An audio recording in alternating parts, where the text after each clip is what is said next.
Feed Myself podcast. My name is Matthew Miniman, and this is episode 35. What can playing cards teach us about free and open source software, or FOSS? So, playing cards. They can be amazing. You can use them to play just an absolute ton of games, an endless number of games. If you like playing by yourself, you can play solitaire or free cell. You can play games with another person, like one other person, like war. You can play poker, blackjack. Hell, you can start betting. Put a lot of money on it, on bets. Texas Hold'em, 5-card stud, 7-card stud, 5-card draw, any of them. But playing cards allow you to do a lot of really cool things because you can play just an endless number of games, like I said. And it's really nice to be able to do that, because they're just so flexible, just like with how free and open source software is. If you don't know what open source software is, it is essentially software that has been developed by somebody and has been released. Like the actual source code is open, meaning it's exposed so that everybody can see it, everybody can view it, and anybody can use it for free. That's the basis of free open source software. Wow, the name says it all.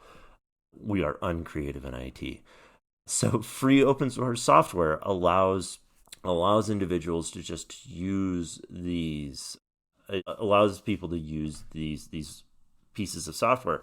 Now, a lot of software that's free and open source, a lot of it is just kind of stuff that by its nature is kind of just a single use or single target software. It's supposed to perform one function. So, you might have a piece of software that grabs time.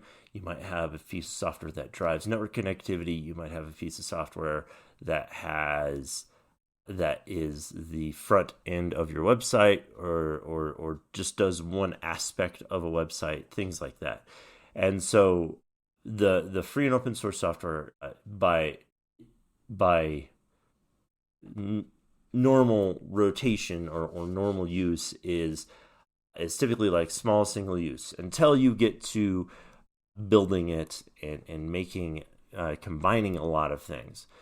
So like with free and open source software, you can, just like with poker, really, you can have a really nice hand of individual cards that make something that's really cool. Like I've got a really good hand. I've got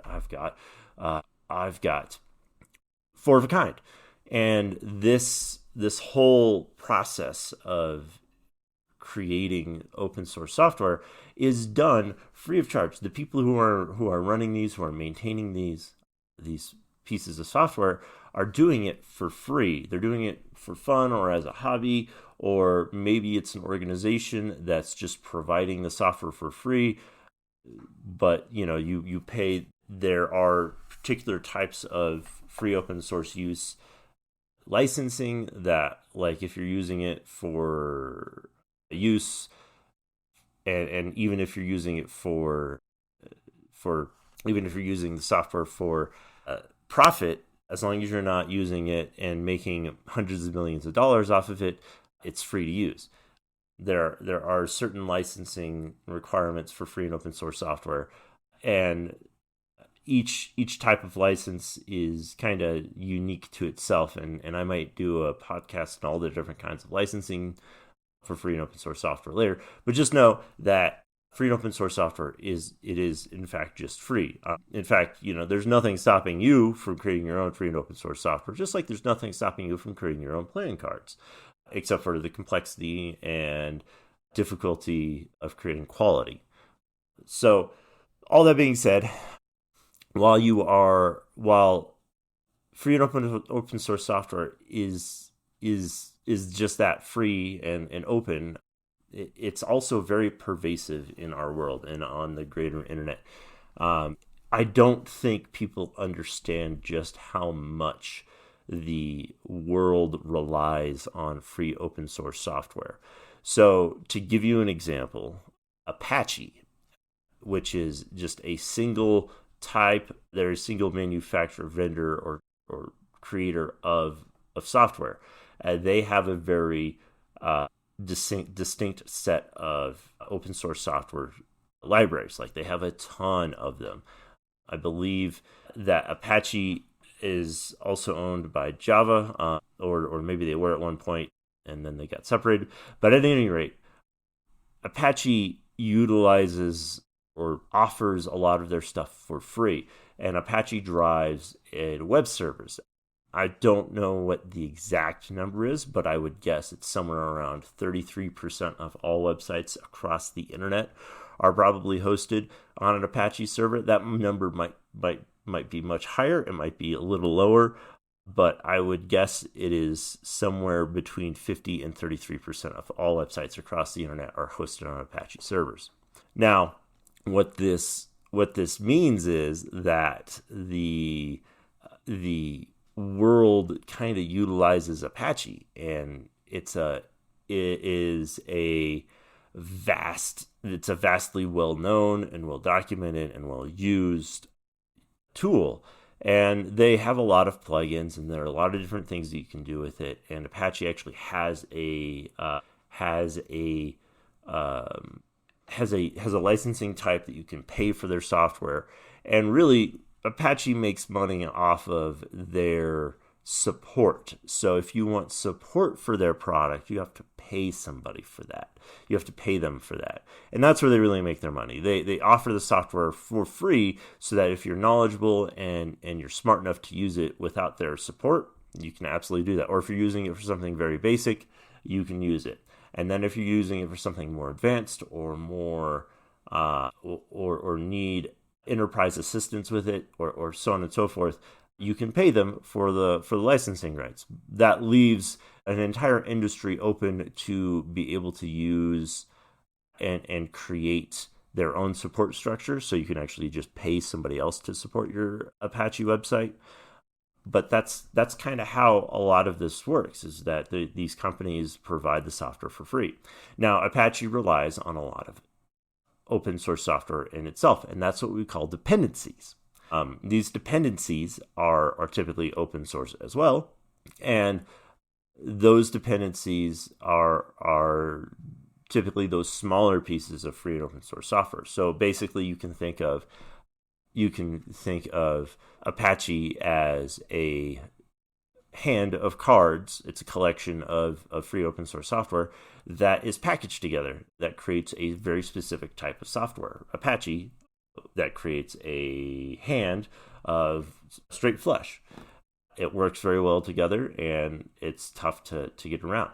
Now, what happens when you create your environment to exist off of free and open source software is that you are essentially starting the process in building you are building an environment, a house, with those cards. And using that free open source software and building it is just like building a house of cards. Without proper skill and patience and the necessary stability in the environment, free and open source software can be very hard to create a house out of cards. So you need to have some knowledge, some skill, and some stability in your environment to utilize free and open source software, because otherwise, you're just kind of stacking cards on top of each other, and that doesn't really work. It's not really a house of cards, and it's just a stack. So, and you're not going to get your house very tall. So when you create your environment or whatever your target is with this free open source software, you have to be very careful. You have to be very, very steady, and you have to install everything in a very particular way. And eventually you'll be able to get your open source software to work. Now, that's there's a lot of people who might scream at that and be like, well, I can just run an installer for this free open source software. It just works. It's great. Well, yes, that's after it's been polished, and that's basically you've been given a kit for building this house of cards. But the basis of a free open source software is that you have all of these different pieces that you're putting together. And remember, every piece of open source software is kind of reliant on another dependency. So there are all of these different pieces of open source software pretty much all down the line, and from the smallest function to the overall program, that are all open source software, and they're all maintained for free by other people. And so where we get into trouble is when somebody targets a specific card in your open source stack, and what happens is if somebody targets that, like an attacker targets that, and they find a vulnerable card in your stack, what they're going to do is they can target that, and if they hit that bullseye, the rest of the dominoes will fall like the house of cards that it is. Checkmate. So with this, you have to kind of protect your open source environment. You have to put a box around the open source environment. And the bigger the house of cards that you've built, the bigger the box needs to be. And what I mean by that is, the more dependencies, the more things you've used with your house of cards, the more at risk your environment is to compromise. And that means you are potentially exposing yourself or the information that you're pushing through your application in ways that you don't really realize. And so when you are utilizing free open source software, you do have to take all of this into consideration. Your software being free and open source means that, one, you're not paying somebody for it, so that's one thing, and two, there's no expectation that the person who created it there is no expectation of support or for them to do the right thing. There's nothing like that. And where we actually have a really good example of this occurring in the real world today. And where we saw this just recently was with a dependency inside of SSH, which is a secure remote utility to manage servers. SSH is something that is a part of pretty much every Linux-based machine across the internet today. And you guys have, if you listen to the podcast, you guys have heard me rail against exposing SSH to the internet at length, and I can't fucking understand why people don't understand. Do not expose SSH over the internet. Do not just have this open air thing in the internet.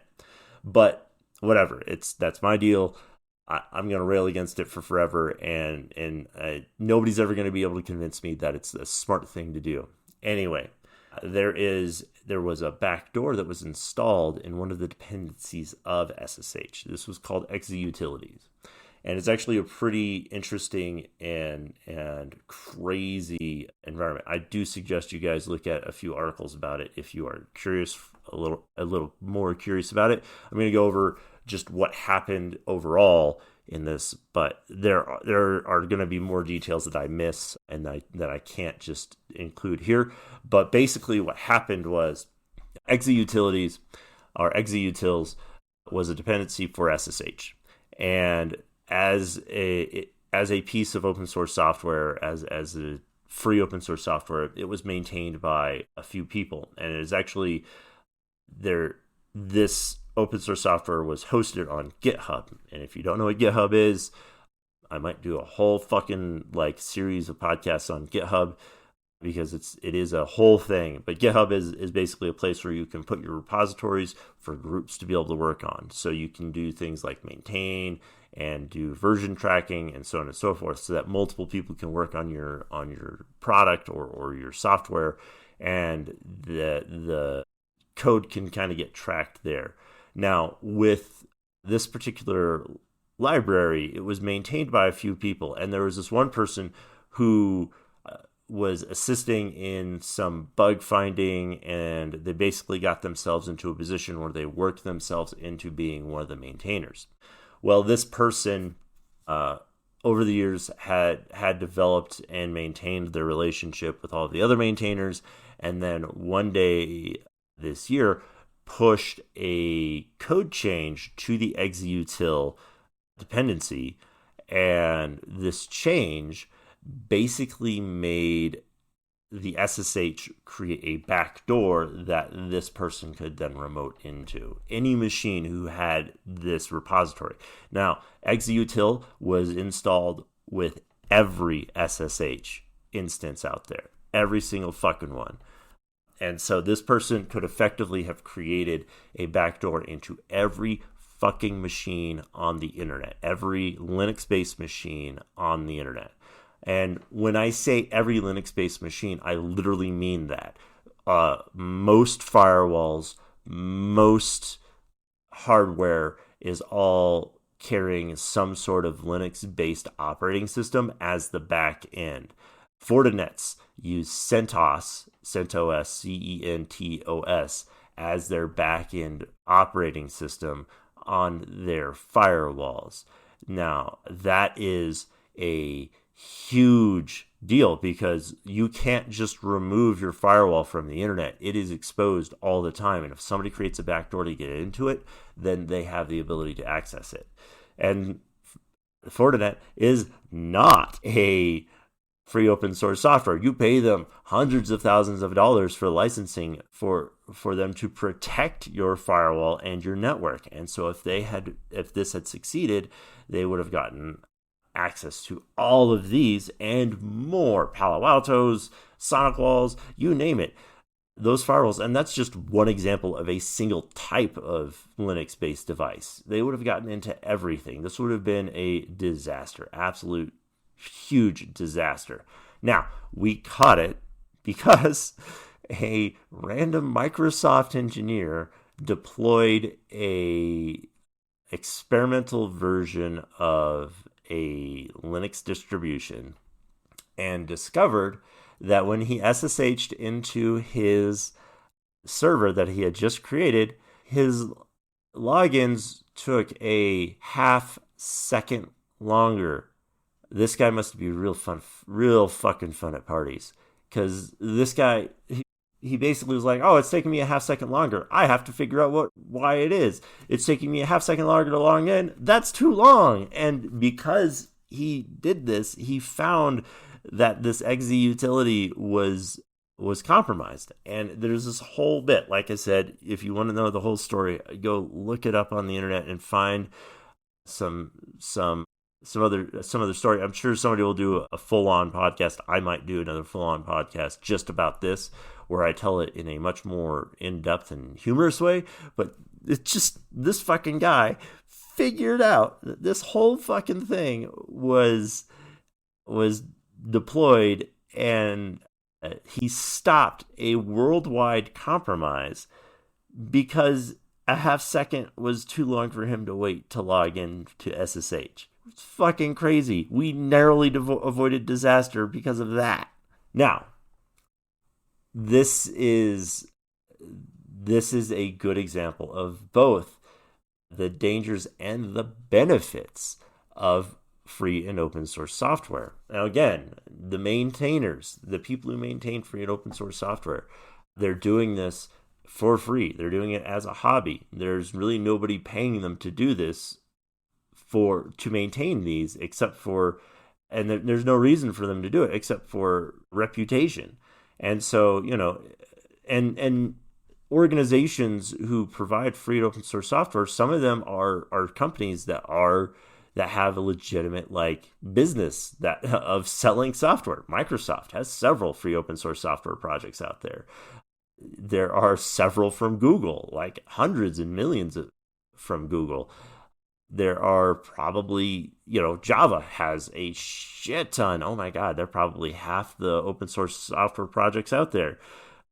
So, there's a lot of companies that have a legitimate business who sell or who give away free open source software, and so they have a legitimate want to keep it secure. And so there are companies who maintain these for reputation purposes, but a lot of dependencies aren't really maintained by multiple organizations or multiple people. It's one guy who does this whole maintenance project on all by himself. He wrote the code, and then he posted it, and then everybody started using his shit. And that can lead to the situation where you have these maintainers who can potentially be malicious. Now, you have to care enough to do that, and you have to be able to work your way into a maintainer role for this. So it does take a significant lift of exercising trust and taking advantage of that. But it's possible. It's not easy, and it's not probable, but it is possible. So when you are building your software stack, and when you're implementing free and open source software in your environment, it's just something that you have to be aware of. And so in order for us to combat this, in order for us to properly identify and control your open source software, you should be doing SBOM analysis, software bill of material analysis, on your free and open source software packages.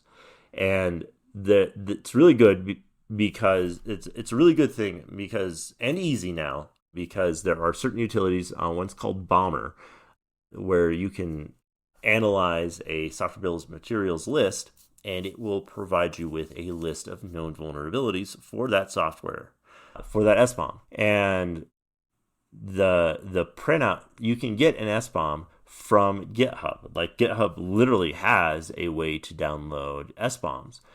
But if you have a company that has software, what you need to do is you need to ask them for their software bill of materials. If you are doing business with a new company and a new piece of software, you should ask for a software bill of materials and get that from them. The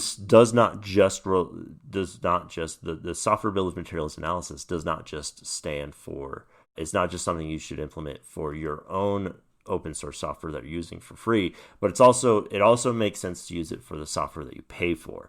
Ask a vendor to give you a software bill of materials. And if they refuse, then you have to ask them for a risk analysis or a risk platform, or just any sort of historical information where it indicates that they've done the work of a software bill of materials analysis for you. But yeah, you can combat this by performing a software bill of material analysis on your software, and you should do it regularly so that you have an idea of what you are exposed to through dependencies. Because the biggest problem that we have with free and open source software is that when it becomes compromised, when a dependency becomes compromised or vulnerable or exploitable, it is very difficult for us to identify where that software is, where that software exists, and how it's being used within certain dependencies or certain pieces of software. We saw this with Log4j. We still don't know what all is vulnerable to Log4j. We think we know, but we don't actually know because it's not documented anywhere. So there may still be several 100,000 or several million machines that are vulnerable to Log4j, even though we're now 3 years past the initial release of that vulnerability and the fix. So building your environment to identify what packages it has inside of it will help you defend it. Now, on top of that, ensuring that you have defense in depth, and you've built this box around your house of cards so that somebody can't just come over and knock it over by taking out a single card. Building a house around it, building a box around it to protect it is key. You have to do that. And the way we do that is by ensuring that you have defense in depth. You've got several layers of defense, several pieces of defense in like a firewall as your outer shell. You've got several different detection mechanisms for your environment, such as an EDR, an enhanced detection and response system, a managed detection and response system. You've got a SIEM, you've got a SOAR, you've got communication analysis, you've got content filtration, you've got all of these things watching your system, your environment, your house of cards to make sure that you don't have a ticking time bomb on your hands. Well, that's all I've got for today, guys. I hope you all have a great day.